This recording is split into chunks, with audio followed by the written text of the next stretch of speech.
Hello everyone. Now we are going to discuss the next topic, that is torque method.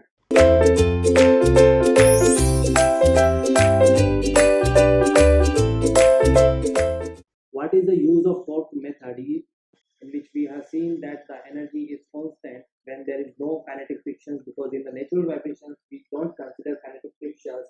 So we have to put kinetic frictions is equal to 0. Then we'll get the energy remains constant. That means dE upon dt is equal to 0. So using this method we have get the relations, that we get the final equation, that is nothing but the equations of the natural vibrations. Then it will be easy to find out the natural frequency of the system. So in the torque method, we are going to find out the same things, but the procedure is different. In the torque method, we are going to consider there is a m mass which is going to be attached to the string. This is a string. This is not a rod. This is a massless string. When the certain mass is attached to the massless string, and we are going to hang it out, so there will be a mass m. Okay, and this is the massless string. So I'm just giving a certain oscillations, like that. The new position would be here. Okay, this is the new position, and there will be an angle that is known as theta. I'm going to consider this is theta, and the string length is L. The string length is L. So this is the length L. You can see there is a mg force will be there, because we are going to consider the forces. So it would be mg force which will work in the downward direction, and the length will be same, that is L. But this is a string. In the string we know that there will be a tension T. T is the tension here. Okay. So, and the distance is, what would be this distance? This would be L sine theta. This would be L sine theta. This is a simple mathematical calculation. Again, I'm explaining you. We have considered a massless string, and we have attached the mass m at the lower end of this string, and giving a little bit oscillations. Okay, and the angle is theta. Okay, so there is a force which is working in the downward actions on the ball, that is the weight of the ball, and there is a tension T in the string. Okay, now what are the forces is there? We are going to apply the D'Alembert principle. Okay, we know that D'Alembert principle, and when we are going to apply the D'Alembert principle, we will get an equation. Okay, so D'Alembert principle, if you apply the D'Alembert principle, that would be I theta double dot. Theta double dot is nothing but the acceleration, angular acceleration. Okay, that is nothing but the theta double dot is nothing but the alpha. This is the angular acceleration, because if you apply the D'Alembert principle in the linear system, when the system is moving linearly, you can apply m into acceleration. But in case of angular displacement, we apply, this is angular acceleration alpha, I alpha. Okay, I theta double dot. So I theta double dot, and the force is, you can see here, mg L sine theta. I'm going to apply that mgl sine theta, and we know that theta is very small, so that's why sine theta would be equal to theta, and that is equal to 0. Why we have not considered the tension T here? Because tension T line passing through this point. Okay, through this point. If you say this is O, the T is passing through this point O. So that's why we have not considered the forces, or you can say the torque of tension. Okay, so you can see this is the I theta double dot plus mg L theta is equal to 0. So if you see carefully, if you compare it with the equations of the natural vibrations, when the system is linearly moving, it would be like that, and dot plus x that is equal to 0. So it is similar to that. Okay, but the thing is that there is a linear displacement and there is a angular displacement. Okay, the thing is same. So if you are going to find out the natural frequency, how can you calculate? First, you have to rearrange this equation, theta double dot plus, that is mgl upon I. What I can write I, because I would be ml square. I is equal to ml square. in case of when the mass is attached to the massless spring, okay, and the length of the string is L. So the moment of inertia would be ml square, okay, about 0.4. So that is I means ml square I can write here, theta is equal to 0. So there will be cancellations of mass and also L. So the equations we'll get, that is the equation of natural vibration, that would be G by L, theta is equal to 0. That is the equations you get here. That is very very important equations, okay. So this is the equations, and if you get the equations, you can compare it with the natural vibration equation, and you will get the value of natural frequency, that would be omega n is equal to root of G by L. So I hope you will understand this complete procedure. If there is a question in the examinations on the basis of the natural frequency, if they give you the length of the string, and if there is a question asking about the natural frequency, then you just have applied this formula. But the thing is that here we have considered the system that massless string, and m is mass is attached to this string at the lower end.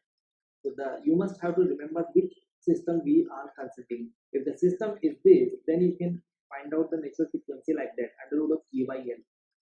Okay, so you must have to be careful about this. In the spring mass system, you cannot apply this concept. Okay, under root of G by L. So this must be remembered. Now, this is the simplest example that I'm going to consider here. Now, what are the possibilities on the basis of problems that can be created by the examiner? We will see. I'm just letting you that what are the different possibilities can be there for finding out the natural frequency using the torque method. So, if the system is a complicated one, let me draw the complicated situation for you. If you are able to understand the complete procedure,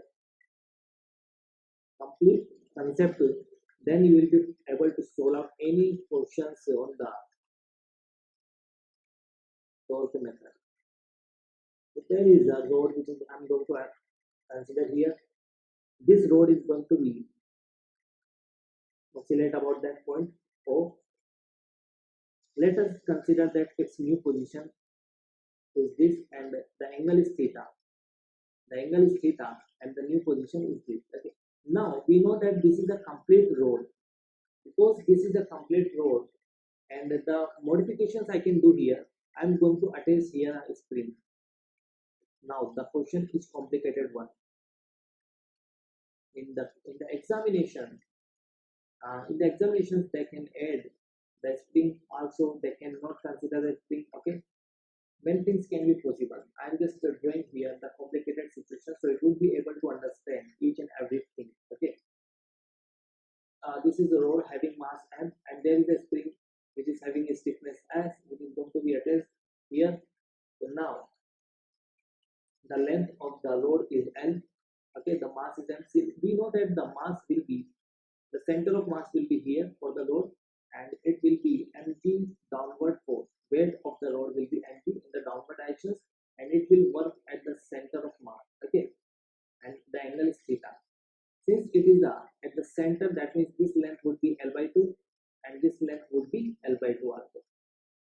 So, and this is a spring forces here. Now, since you just have to apply the D'Alembert principle, how to apply D'Alembert principle, how to make the equations using D'Alembert principle. See here, theta is in that direction, that means in the anticlockwise direction. We know that if the theta is in that direction, the motion is in that direction, the anticlockwise direction. So that means I theta double dot will be working in the another direction.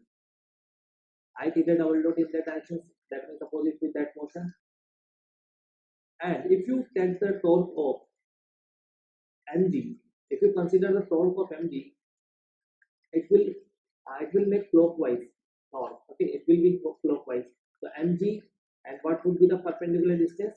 Mg L by 2, mg L by 2 sin theta, and we know that theta is very small, so we can consider sin theta is equal to theta, because the theta is very small. Okay, so that is mg L by 2 multiply theta. Now the last force which is remaining here, the spring force. We have to consider the torque of spring force also.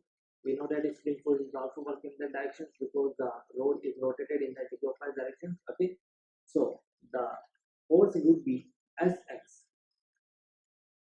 X means what? This is attached to the lower end. Okay, and the length is L, so that means S into L. This is the force, and what would be the length? That means length would be this. This would be the complete length for the spring. Okay, how can you calculate this length of the curve? We know that curve is equal to length into angle. Okay, if you see that uh, arc is equal to what? Arc is equal to theta into r, theta into r. So similarly, so s is equal to theta r. Okay, so similarly, we just have to apply this formula here, and you will get the value of length of arc, and that would be considered as s multiply l and l theta. Okay, so that means sl square theta. I can write as sl square theta. Okay, so I'm going to write here sl square theta. Now the forces and the torque is completed here. Now we just have to write down the equations. The equations would be I theta double dot plus mg L by 2 mg L by 2 into theta plus SL square theta is equal to 0. So you can see that I theta double dot plus mg L by 2 plus SL square, and there will be a theta. We have taken theta as common, that is equal to 0. Now you can compare this as the equations of the natural vibrations, and you will get the value of omega n. But before omega 1, we have to rearrange these equations, that is theta double dot plus mg L by 2. Step by step, we are doing the procedure. There is no complication. I hope you will able to understand what I'm going to do here. That is I. Okay. If you write down the value of the moment of inertia, that you can see that the moment of inertia for the rod is ml square by 12 about the center of the rod. Okay, but we can see here the rod is going to be rotated about this point O. So we have to consider the moment of inertia about point O. So moment of inertia about point O, that would be considered as ml square upon 12 plus ml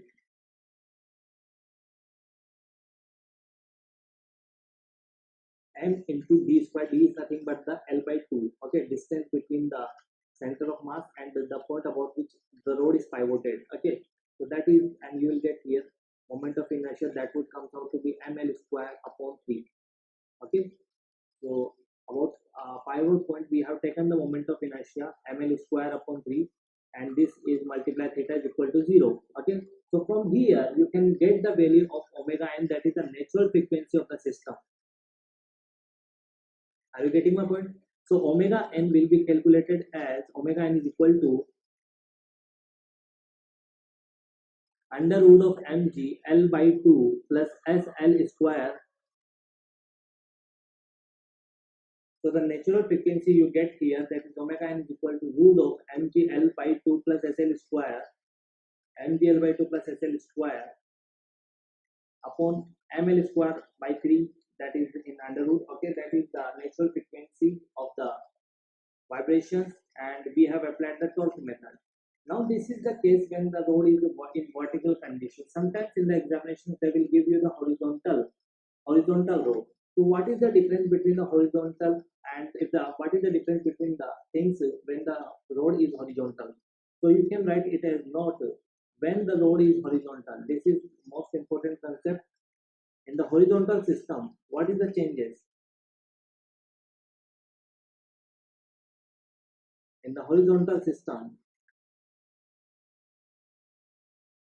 suppose this is the rod which is going to be attached here. Okay, and there is a spring which is going to be attached at the end of the rod and having stiffness S, and the length of the rod is S and L, and there is the mg. That means mg force will be there. at the center of mass. So there will be, you can see that we cannot consider mg torque here. Why we are not going to consider mg torque here? That's a very important concept, because most of the students forget to ignore the mg torque. They consider the mg torque also, and they'll get the wrong answer. So in the horizontal system, mg torque we cannot consider, because mg torque is cancelled by the s initial deflection. When there will be initial deflection in the spring, there will be a sx. Suppose the xi is the initial deflection, so there will be a sxi force. Okay, there will be a torque associated with sxi. Okay, so that means mg torque is balanced by this sxi torque. So that's why in the final equations we don't consider mg torque. Okay, you can see in these cases, however, if you consider the spring mass system, let us understand here that the initial deflection, that means initial deflection is because system is at the mean position, so there will be initial deflection also. Okay, but we don't consider mg in the equations as a force. Okay, we just consider ma plus sx is equal to 0. We don't consider mg because mg is already balanced by sxi. Okay, we just ignore the mg here. Similarly, in the horizontal system, mg torque is balanced by the sxi. That means the torque of the initial deflection of the spring. So you can write down it as mg torque, and every year the question is going to be asked from this concept. They will give you the horizontal system. Mg torque is cancelled by sxi torque. I hope you will able to understand. Okay, so therefore mg torque is not considered. You can write it as, so therefore mg torque is not considered. So if mg torque is not considered, we don't consider. Okay, so that's why what would be the final equations for the natural frequency of the system? You can see the natural frequency would be omega n. Omega n would be equal to, I'm just writing the direct equations, that is SL square upon ml square by 3. ml square by 3. When you do the procedure similarly as we have done in the above system, so the equations, also the value of the natural frequency that you are getting here, that would be the same. Okay, here you can apply the concept and you will get the same natural frequency that I am going to write here, and the value you will get here, that is 3s by m under root. Okay, so this is about the natural frequency of vibrations using torque method. Either you can apply torque method, either you can apply the energy method. You can see when the system is having angular displacement, you have to apply the torque method. If the system is having the linear displacement, it would be easy to apply the energy method. Okay, so it depends on what you are going to apply the method. This doesn't matter, you can apply the energy method also here, you can apply the torque method also here. But if you do the practice lot of questions, you'll be able to understand which method is easy to apply in the question, because in the different questions there will be a method which is going to be easy. Okay, in order to find out the things which are going to be asked in the question. So this is a complete torque method. In the torque method we have given a small oscillation. Remember that in the torque method we have applied the small oscillation. Small oscillation. Theta is very small. I hope you will be able to understand this whole concept of the method. We will do the numerical question on the torque method, so it will be easy to understand. You just have to know how to create the equations. As you are able to create the equations, as you are able to find out the equations, then it will be easy to find out anything, whatever it is asking in the question.